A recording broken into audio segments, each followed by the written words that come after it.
Assalamualaikum warahmatullahi wabarakatuh. Waalaikumsalam warahmatullahi wabarakatuh. Kembali lagi bersama saya Cici Aryani selaku host dalam acara Bincang-Bincang Ayo Perbaiki Asupan Gizi untuk Melawan COVID-19. Baik, di sebelah kiri saya telah hadir narasumber yang sangat kompeten di bidangnya, yaitu Ibu Yuni Dwiyanti AMD GSD. Ya. Beliau adalah nutrisionis lanjutan di UPT Kesmas Lempake. Baik, selamat siang Ibu. Iya, selamat siang Ade Cici. Gimana kabarnya hari ini? Alhamdulillah sehat. Hari ini sehat, alhamdulillah. Alhamdulillah, kita semua sehat semua. Amin. Baik Ibu, pertanyaan yang pertama, karena ini lagi di masa pandemi COVID-19, Iya. banyak masyarakat yang itu khawatir. Ini pertanyaan yang bagus ya, Dek ya. Jadi mungkin kalau banyak yang orang yang nanya ini makan apa yang bisa membantu mencegah gitu ya, untuk yang bisa melawan COVID gitu ya. Kalau untuk makanan sendiri tentunya kita makan yang tinggi protein ya.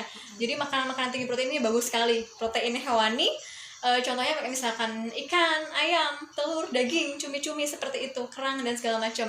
Cuman yang lebih bagusnya dia memang konsumsinya ikan yang berlemak, ikan yang mengandung banyak lemak. Jadi di sini karena kenapa ikan berlemak? Karena di situ banyak sekali vitamin ya. Kemudian proteinnya juga tinggi. Aman dikonsumsi tentunya ya, dibandingkan dengan ikan hewan yang berlemak lainnya seperti itu. Jadi ikan berlemak itu yang pertama. Yang kemudian yang kedua, kita mengkonsumsi sayur bayam.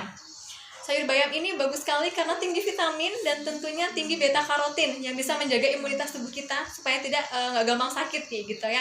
Kemudian yang ketiga, kita mengkonsumsi jahe. Jadi di sini tergolong rempah-rempahan ya, kita bisa dapatkan itu di rumah ataupun kita bisa dapatkan di pasar ya, dimanapun aja, mudah sekali. Jahe kita bisa olah, kita bisa rebus gitu ya, tambahin gula merah sedikit seperti itu, tambahin serai, bisa membantu menghangatkan badan kita, dan tentunya kita nggak gampang sakit karena imunitas kita terjaga gitu. Itu yang ketiga. Kemudian yang keempat, kita konsumsi bawang putih deh. Jadi bawang putih ini bagus sekali ya. Bawang putih kita bisa konsumsi 2-3 siung dalam seharinya ya. Kita bisa makan. Kalau untuk penderita hipertensi bisa membantu menurunkan tekanan itu. Kemudian kalau untuk bisa mungkin kalau ini bisa dimakan langsung tadi ya. Kemudian yang terakhir tadi, kita bisa konsumsi buah, namanya buah sitrus. Buah sitrus ini buah yang kaya vitamin C.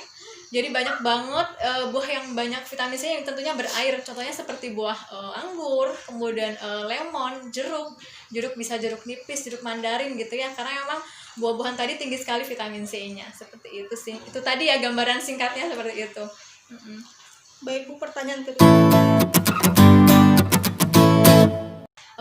Pertanyaan juga bagus juga itu. Kalau kita makan yang bergizi, memang tentunya memang imunitasnya memang terjaga ya. Kita bisa sehat, bisa beraktivitas, kita nggak mudah sakit ya tentunya. Jadi makanan yang bergizi sangat penting sekali ya. Bergizi ya tentunya nggak harus mahal ya, yang yang ada di sekitar kita, cuman yang beragam tentunya. Bergizi di sini dalam artian cukup dengan karbohidratnya, proteinnya, lemaknya gitu ya, vitamin mineralnya juga terjaga. Misalkan karbohidrat, kalau nggak bisa makan nasi, bisa ada yang makanan pengganti lainnya. Kalau misalkan kita bisa makan singkong, ubi, roti, gandum ya, sumber karbo yang lainnya. Kalau misalkan kita nggak bisa makan protein nabati, misalkan kacang-kacangan ya, tahu tempe nggak bisa, ada olahan susu kedelai ya, susu kacang hijau sudah ada seperti itu. Kalau kita nggak bisa makan protein hewani, misalkan ikan, ada yang lainnya ya, ada misalkan telur, ayam, kemudian kerang, cumi-cumi, daging, ada beragam sekali. Jadi semakin beragam semakin bagus, semakin beragam semakin sehat kita gitu ya. Tentunya seperti itu sih. Jadi sangat ada kaitannya banget ya antara makan beragam, makan seimbang dengan imunitas kita, seperti itu.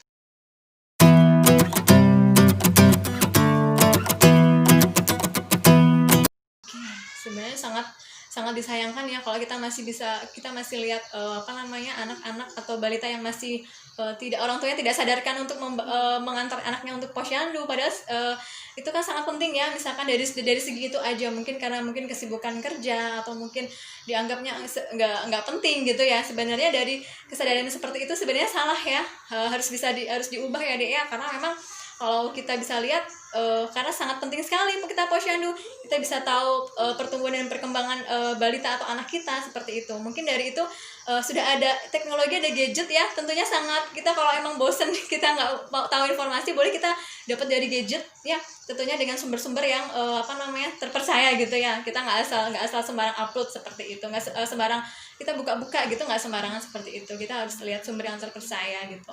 Dan lagian kalau kita banyak sekali di TV, televisi itu banyak informasi ya tentang gizi anak, tentunya sangat penting gitu. Jadi kalau sampai ada orang tua yang sampai nggak tahu, itu sebenarnya sangat disayangkan, seperti itu sih.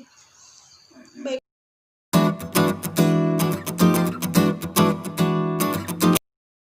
Ya itu ya, masih menjadi hambatan mungkin ya dari beberapa orang tua yang biasanya sangat, aduh ini anak nggak mau makan sayur gitu ya, nggak mau makan buah-buahan, seperti itu. Emang dilema ya, cuman ada sedih sebenarnya ya, sedih karena memang asupan yang tinggi vitamin dan mineral ini nggak bisa dikonsumsi gitu ya. Sebenarnya kalau untuk tips-tipsnya, untuk yang pertama kita harus mengenalkan sayuran ya, tentunya ya. Misalkan nggak suka buah sayuran, kita kenalkan, kita bawa, kita belanja ke pasar gitu ya. Ini sayuran ini loh dek, ini namanya sayur bayam, ini namanya sayur wortel. Kita kenalkan biar ada tumbuh perasaan untuk dia suka ya gitu. Kalau dia udah kenal, nanti kan bakal suka ya untuk sayuran gitu ya. Kita kenalkan dulu yang pertama, kita kenalkan bahan makanan tadi ya, sayurannya tadi. Kemudian yang kedua, kita edukasi si adik ini. Edukasinya gini, dek, ini kalau kita makan sayur nanti tubuh kita sehat, tubuh kita jadinya nggak gampang sakit, seperti itu ya. Terus kemudian yang ketiga, cara mengolahnya.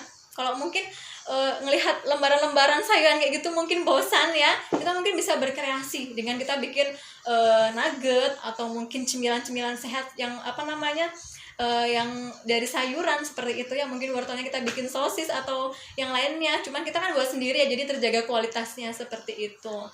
Dan yang terakhir, tentunya kalau kita buat makanan sendiri kan jelas murah ya, hemat gitu ya, dan tentunya terjaga kualitasnya tadi gitu. Dan nanti anak lama-lama juga pasti suka karena kita sodorin terus ya, kita kasih contoh gitu ya, gitu sih. Dan terus terang kalau sayuran sendiri dari orang tua harus mencontohkan ya dek ya. Jadi kalau ini orang tuanya harus makan, sama-sama kita makan. Jadi dia bisa ngelihat, oh ibu aku makan sayuran gitu ya. Jadi adiknya bisa mencontoh anaknya kayak gitu. Jadi kita memberikan contoh ya, seperti itu sih.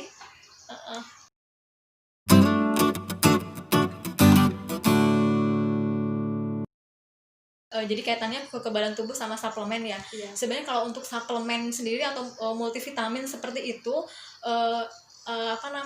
dilema ya dek ya, kayak memang ada yang orang yang cocok, ada yang tidak cocok. Cuman kalau untuk konsumsi dalam jumlah berlebihan tidak diperkenankan. Memang kita harus cermat sih ya memilih itu, karena memang cermat itu seperti ini, jangan sampai anak kita 6 tahun kita kasih suplemen yang di atasnya umur 7 atau 8 tahun, itu tidak baik ya, maksudnya tidak cermat dalam memilih ya.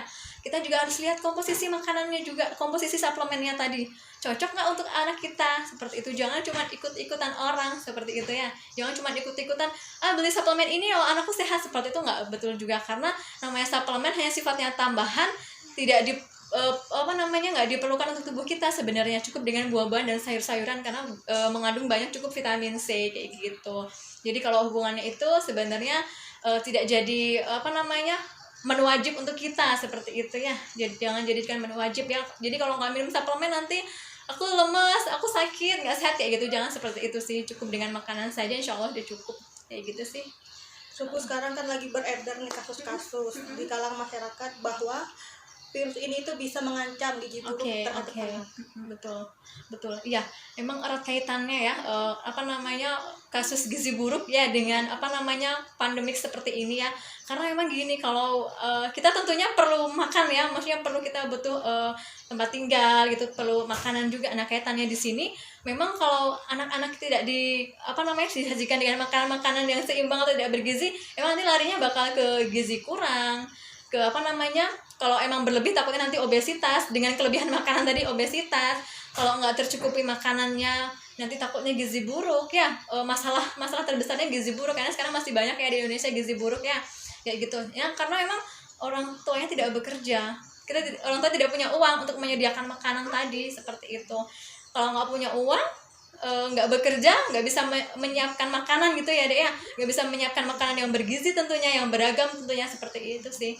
Jadi emang idealnya kita di tengah COVID seperti ini kita memang harus makan makanan yang bergizi tentunya dan beragam, dan tentunya sumber vitamin C yang sangat perlu banget ya, vitamin C seperti buah-buahan tadi, sayur-sayuran tadi ya, itu yang sangat, apalagi kondisi seperti ini banyak orang yang tidak bekerja, tidak mampu mencukupi gitu.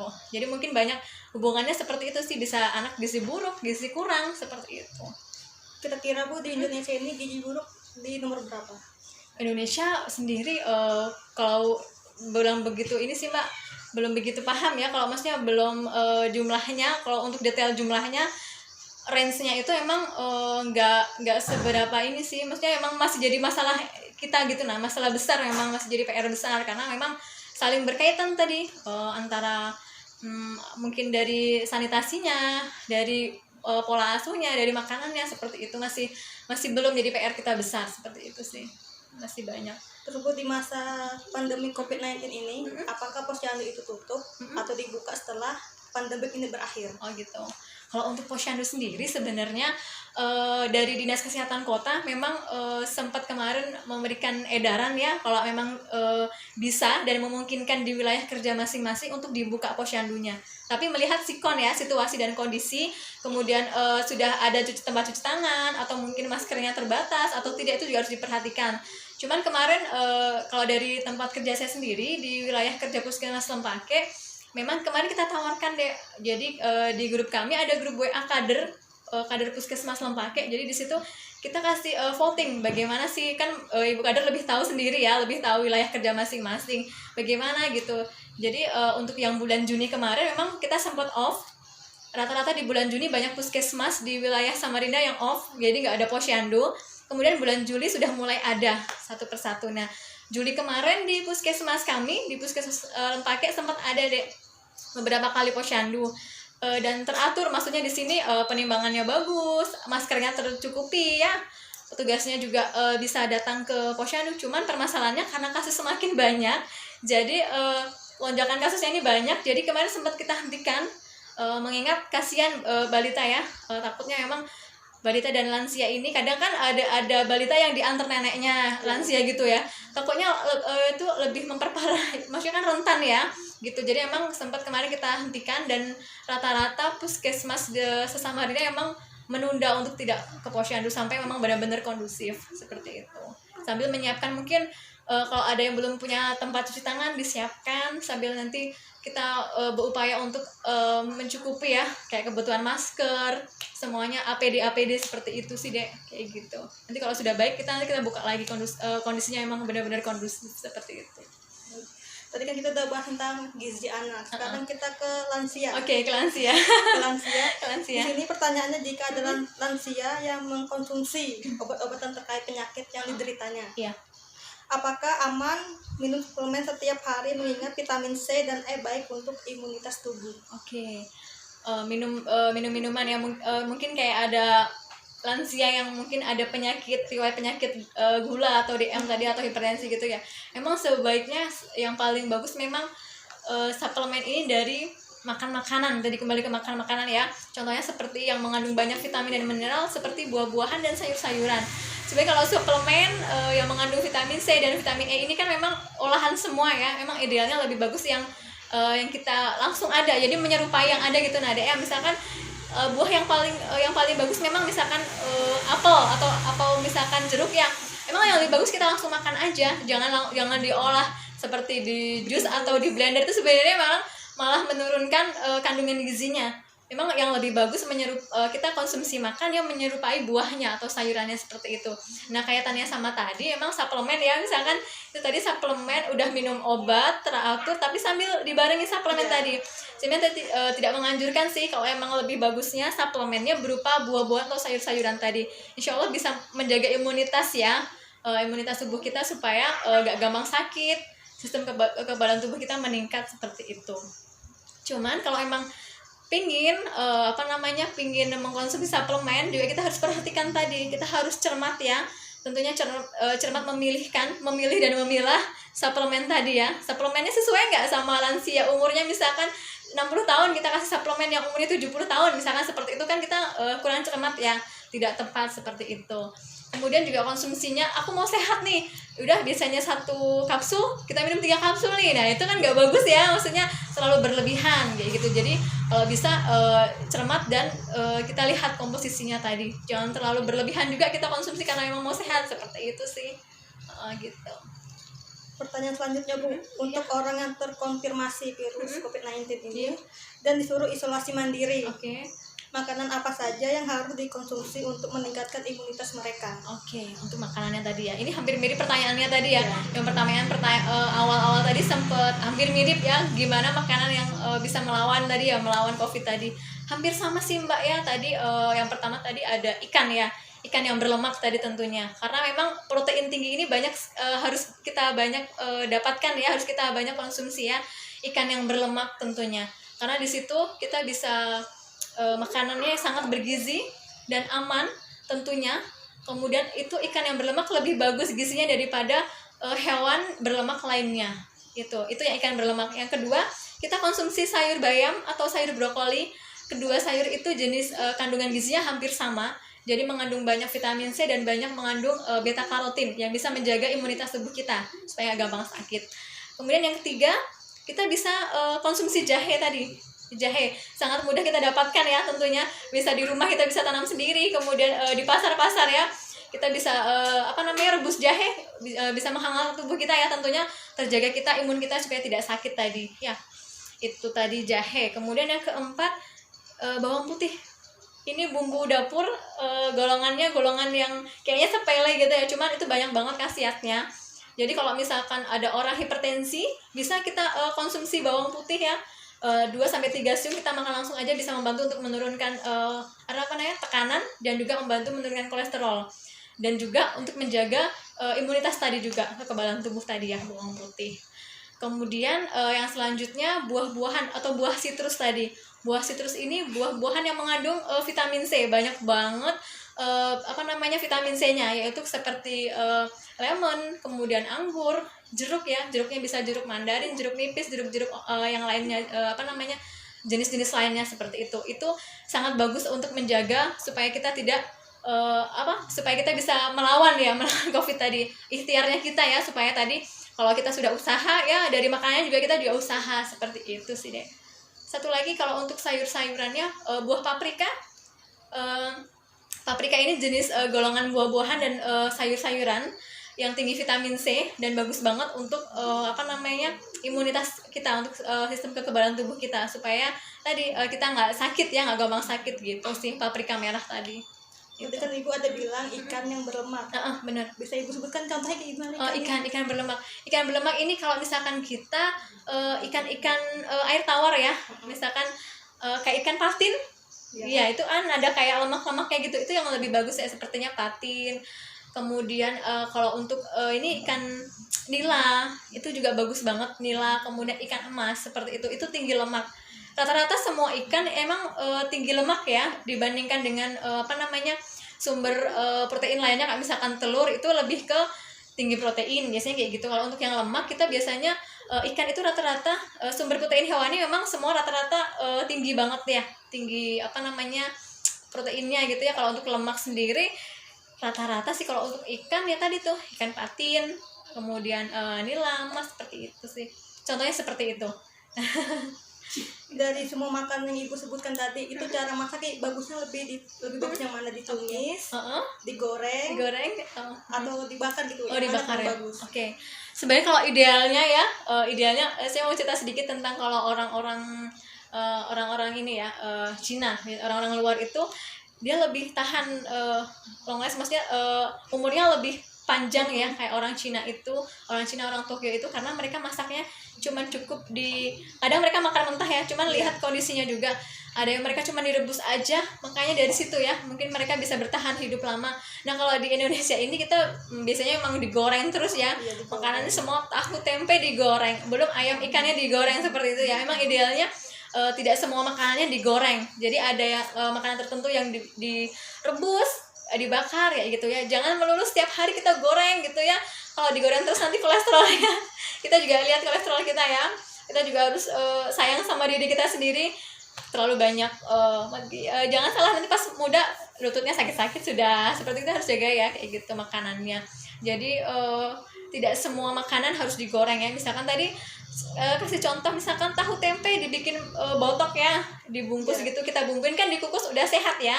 Terus kemudian ikannya kita bikin pepes misalkan, kan pepes kan simple ya, maksudnya tinggal bumbuin aja, kemudian dikukus, bungkus daun, kukus ya, itu simpelnya kayak gitu. Jadi kan nggak perlu kita menggunakan minyak dalam jumlah berlebih seperti itu yang perlu diingat. Kemudian jadi intinya kita menumis dan direbus-rebus aja sih dia makanannya yang lebih sehat ya. Hindari, batasi goreng-gorengan gitu sih. Kalau menumis kan kita menggunakan minyak yang sedikit gitu ya, seperti itu. Dan jangan lupa seimbangkan dengan buah-buahan dan sayur-sayuran, dan air putih setara dengan 8 gelas air putih atau 2 liter dalam seharinya, seperti itu. Kayak gitu. Baik Bu, kan sebentar lagi kita akan memasukin Hari Raya Idul Adha. Iya, betul. Nah, itu pastinya ada pembagian hewan kurban. Bisa Ibu kasih tips sehat untuk cara membersihkan daging kurban tersebut? Oke. Cara penyimpanannya dan pengelolaannya. Oke. Jadi penyimpanan sama pengelolaan hewan kurban yang kita dapat gitu ya, karena sebentar lagi mau Idul Adha ya. Oke. Kalau kita sebenarnya kalau untuk daging sendiri sih deh, idealnya kita membersihkan saat kita memasak, idealnya seperti itu. Jadi kalau pas kita dapat kondisinya bersih, ya udah kita simpan, kemudian kita simpannya di freezer aja. Kalau yang mau dimasak monggo silahkan ya. Cuman kalau idealnya kita membungkusnya, kita perhatikan juga kita siapkan wadah tentunya yang cukup kita sekali makan, sekali masak, seperti itu. Jangan misalkan dapat sekilo nih, diikat, nanti kita ambil lagi simpan di luar, itu sudah takutnya bakteri, kita nggak bisa jamin ya. Jadi kalau tips-tipsnya, kalau memang kondisinya kita lihat ya, dia tidak berbau dagingnya, tidak berbau, kemudian berwarna, kemudian teksturnya juga bagus ya, itu juga kita langsung simpan aja. Kita bagi-bagi ya dagingnya yang bisa kita potong-potong. Jadi kita dapetin wadah-wadah kecil gitu ya, tinggal masak seperti itu. Cuman kalau kita dapetin daging yang misalkan udah kotor, kita lihat kita ini ya, kita bersihkan, kita harus bersihkan. Udah nanti bisa disimpan, bisa di kulkas atau di freezer. Kalau di kulkas biasanya tahan 6 jam, kalau di freezer biasanya 3 bulan, tergantung freezernya kalau berapa derajat. Ada yang sekitar 20 derajat Celcius, bisa sampai 1 tahun penyimpanannya dagingnya, seperti itu. Kayak gitu sih cara-caranya ya, supaya kita lihat lagi dagingnya tadi berbau nggak, kemudian teksturnya gimana, warnanya gimana, kalau ditekan gimana, seperti itu sih kita lihatnya. Tentunya udah paham ya bagaimana cara lihat dagingnya. Kalau daging bagus kan dia warnanya merah, bukan merah yang pucat, seperti itu sih caranya. Baru kita simpan mau di kulkas atau di freezer, atau mau langsung dimasak juga boleh. Kayak gitu sih tips dan cara pengelolaannya, seperti itu. Baik Bu, sekarang sebelum kita menyantap makanan, Oke. alangkah baiknya itu kita untuk mencuci tangan terlebih dahulu. Bahkan anjuran dari Kemenkes untuk melawan COVID-19 ini, kita dianjurkan mencuci tangan menggunakan sabun dan air yang mengalir. Oke, betul. Ibu praktekin langkah-langkah. Oke. Sama-sama, kita sama-sama ya Pak ya. Oke. Ada langkah-langkah cara cuci tangan ya, menurut WHO dan tentunya untuk melawan COVID ya. Oke, yang tentunya kita siapin tentunya dengan air yang mengalir ya, bukan air yang ini ya. Air yang mengalir, siapkan air mengalir, dan tentunya sabun cair, bukan sabun yang batangan yang bergantian-gantian orang lain ya. Oke, kita siapkan air, misalkan kita contoh ya. Kemudian kita posisinya sudah alirkan air ya, alirkan air, kemudian kita ambil sedikit sabun, kemudian kita gosok-gosok kedua tangan kita, kanan dan kiri kita gosok, kemudian punggung tangan selama bergantian ya, gini, jangan lupa. Kemudian kita eratkan, kita kunci antara kedua tangan kita sambil kita putar-putar lagi ya. Oke, jangan lupa yang keempat jempolnya ya, kita putar-putar. Oke, putar-putar terus jempolnya. Kemudian dari jari-jari ini tadi yang kelima kita putar-putar lagi. Oke, semua jari kita putar-putar gini ya. Bergantian, sebaliknya kita juga begitu. Oke. Sip. Yang terakhir kita bilas dengan air bersih ya, air mengalir tentunya. Oke, kita tadi kalau bisa kondisi kerannya tetap menyala, jangan kita matikan. Idealnya begitu. Idealnya tetap menyala. Jangan kita sentuh-sentuh kerannya ya. Sampai ini kita bilas-bilas sampai bersih. Kemudian tisu yang tadi, kalau ada memang ada tisu untuk menutup tadi. Kita keringkan, bisa keringkan dengan handuk atau dengan tisu boleh, seperti itu sih. Jadi usahakan airnya mengalir, jangan sampai airnya kerannya kita matikan, tambah lagi nanti takutnya kotor lagi. Gitu, itu sudah terjaga, udah aman, sudah bersih, seperti itu sih caranya, seperti itu singkatnya ya. Oke. Terima kasih. Terakhir Bu, pertanyaan Oke, terakhir. siap. Boleh Ibu menyampaikan ajakan untuk hidup sehat? Oke. Dik aja. Terakhir Bu, pertanyaan Oke, terakhir. siap. Boleh Ibu menyampaikan ajakan untuk hidup sehat, memperbaiki asupan gizi untuk melawan COVID-19 ini? Oke. Ajakan. Jadi ajakannya ya, lebih kalau untuk ajakan sendiri, kita tentunya ya, kita harus patuhi protokol-protokol pencegahan COVID ya. Untuk yang pertama, kita harus wajib banget menggunakan masker. Untuk kayak kita ini, kita harus menggunakan masker ya. Masker harus kita pakai, jangan ditawar-tawar, ini sifatnya wajib. Mau kemanapun, mau keluar rumah, mau ke sekolah, mau belajar, mau kemanapun harus pakai masker. Ya, masker pun sebenarnya kalau kita mau makan atau mau minum, sebaiknya dilepas ya, jangan digantungkan di leher. Kita nggak tahu bakterinya atau virusnya tadi nempel di sini, di leher kita. Oke, mungkin area wajah kita bersih, kita taruh di leher kita, nggak tahu kalau yang tercemar kita pakai lagi. Sebaiknya jangan seperti itu ya. Sebaiknya kalau menggunakan masker, kalau mau makan atau minum, simpan dulu dalam tas atau mungkin dalam kertas, kita bungkus atau tisu gitu ya. Kita simpan baru kita boleh makan atau minum. Itu pun yang kedua, kita harus jaga jarak ya, sosial atau physical distancing ya. Harus jaga jarak seperti kita ini, nggak boleh terlalu dekat, paling tidak 1 meter ya, 1 meter dengan teman-teman kita, tidak boleh berkerumun tadi ya. Kemudian pakai masker, jaga jarak atau sosial atau physical distancing. Yang ketiga tadi, cuci tangan pakai sabun atau istilahnya CTPS, cuci tangan pakai sabun. Setelah atau sebelum beraktivitas, idealnya kita mencuci tangan dengan sabun tadi. Harus cuci tangan. Kita nggak tahu ya habis pegang-pegang apa, mau makan, habis dari kamar mandi atau beraktivitas apapun, pokoknya harus cuci tangan. Seperti itu ya. Pakai masker, jaga jarak, kemudian cuci tangan. Yang ikhtiar yang selanjutnya, kita harus makan yang bergizi tentunya ya. Bergizi tadi yang nggak harus mahal ya. Bergizi di sini harus beragam. Memang idealnya beragam ya. Tadi lengkap dengan karbohidratnya, tercukupi dengan proteinnya, lemaknya, vitamin, mineral ya. Seperti itu harus diperhatikan. Apalagi di tengah pandemik seperti ini kita harus banyak konsumsi vitamin C gitu ya. Vitamin C, kemudian dari buah-buahan tadi. Seperti itu sih idealnya ya kita konsumsi. Jadi jangan khawatir harus makan yang mahal gitu ya. Jangan seperti itu. Intinya beragam ya, beragam nggak harus mahal, seperti itu. Oke, kalau dulu kan gizi seimbang kita dulu waktu kita kecil sebutannya 4 sehat 5 sempurna ya. Di sini sekali mau nyampaikan sudah nggak ada lagi sih 4 sehat 5 sempurna ya. Kita sekarang berubah berubah sebutan ya, berubah nama, namanya dengan gizi seimbang. Jadi gizi seimbang di situ benar tadi memang benar-benar beragam ya, karena kita makan tadi udah nggak ada lagi istilahnya 4 sehat 5 sempurna. Kita ganti dengan gizi seimbang tadi. Semakin beragam semakin bagus gitu ya, semakin seimbang makannya semakin bagus untuk kesehatan kita. Seperti itu sih Mbak ajakannya ya, ajakannya supaya tadi. Oh ya, jangan lupa berolahraga ya. Berolahraga bisa di rumah, nggak harus kita keluar-keluar atau mungkin jogging gitu ya, atau main sepeda. Di rumah kita bisa berolahraga, beraktivitas. Itu kan sudah beraktivitas ya, kita nyapu, ngepel gitu, udah beraktivitas fisik. Seperti itu sih ajakannya gitu. Bagi Ibu, terima kasih Bu, terima kasih banyak. Semoga Ibu sehat selalu. Amin. Itu tadi bincang-bincang kita bersama Ibu Juni Dwiati. Semoga bermanfaat untuk kita semua. Saya akhiri. Assalamualaikum warahmatullahi wabarakatuh. Waalaikumsalam warahmatullahi wabarakatuh. Sehat selalu dan sukses untuk kita semua.